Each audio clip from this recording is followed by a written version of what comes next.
Fa manoloana ny fisamboaravoarana raharaha politika eto amin'ny firenena amin'izao fotoana izao dia endritra ny filohan'ny senita ary nanome hafatra ho an'ny mpanao politika izy tamin'ity androany ity nandritra ny fampahafantarana ny bilita tokana tetsy amin'ny foibe ny tetsy alarobia manome fotoana ametrahany mpanao politika fitoniana moa ny senita volana vavy nanao fanadihadiana eo amin'ny Sarinitsiry Rakotoarsan. Nanome feptona 27 ora ny mpanao politika mba handaminan'izy ireo ny olana ara-politika samihafa amin'ny filohan'ny senita Ramatoa Beatrice Atala. Nosorety amin'ny filohan'ny senita fa mampiantony famatsim-bolany momba ny fifidianana amin'izao fotoana izao ny vondrona Europeanina ary miandro fitoniana vao hanatota amin'ny bilita tokana amin'ny senita. Chambre ny communiqué natao l'Union africaine maro misy amboaravoara ny rano ny fiainana Madagasikara androany misy amboaravoara ka leo ngamba andrasanay kely izay ataoko senita ito izany rano misy amboaravoara zany alohany hanaovan'ny senita ny famitana an'io bulletin tokana io nefa kosa eto dia milaza amin'ny mpanao politika malagasy zahay atao senita milaza vahoaka malagasy rehetra horen-tany horen-danitra androany fa izany feta izany dia misy fotoana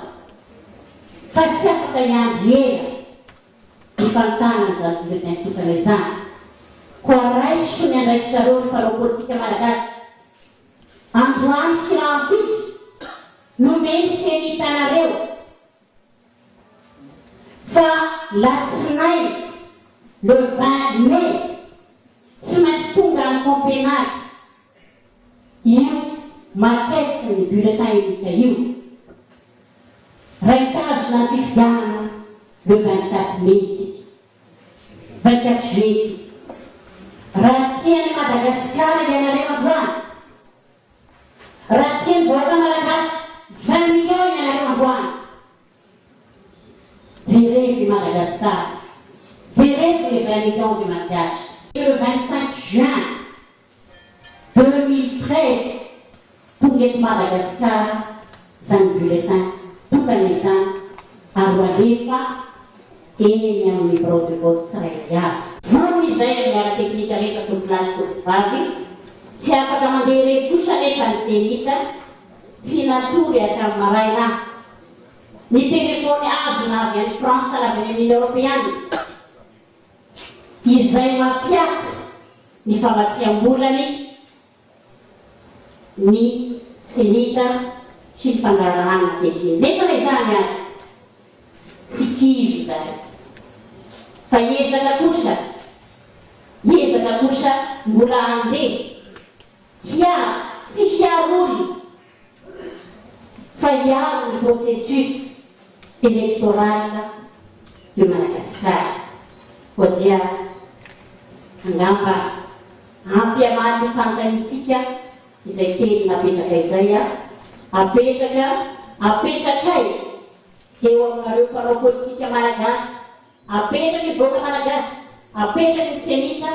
eo antsorokareo i Madagasikara voa. Arak'izany dia miandry ny fivoaran-draharaha politika ary miandry ny fitoniana vao hanatota ny bilita tokana ny senita. Azo heverina raha ny fijery ny mpanara-baovao fa miankina amin'ny fanapa-kevitra izay ataon'ny kandida telo dia ny Amirara Ratsiraka, Ramatoa Raola Valomanana ary Andry Rajoelina no hitohizan'ny fiarah-miasan'ny senita amin'ny vondrona iraisam-pirenena sy ny firosoana amin'ny fifidianana.